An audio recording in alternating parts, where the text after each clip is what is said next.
যে ঈমান এমনই একটি জিনিস, যদি তোমার দৃষ্টিকে তুমি অবনত রাখতে পারো, যদি তোমার দৃষ্টির হেফাজত করতে পারো, তাহলে তোমার ঈমানের হেফাজত তুমি করতে পারবে। আর যদি ঈমানের হেফাজত করতে পারো, তাহলে এই ফিতনার যুগেও তুমি তোমার ঈমান এবং সমাজকে রক্ষা করতে পারবে।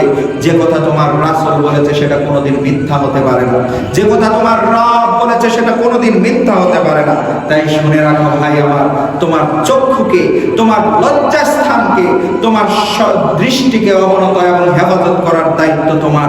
তোমার রবের কাছে পানাহ চাও, তোমার রবের কাছে চেয়ে নিও যে আমার রব, তুমি আমার মনের ইচ্ছা আকাঙ্ক্ষাকে ওই হালাল ভাবে ব্যয় করার তৌফিক দান করিও, এই হারাম দৃষ্টি থেকে আমাকে রক্ষা করিও। তুমি এই দোয়া তোমার নামাজের, প্রতিটা নামাজের মধ্যে রাখিও। তোমার রব তোমার দায়িত্ব নিলে তোমাকে কোনো হারাম দৃষ্টি, তোমার চোখ কখনো হারাম ভাবে কোনো কিছু দেখতে পারে না। তোমার রব যদি তোমাকে হেফাজত করে।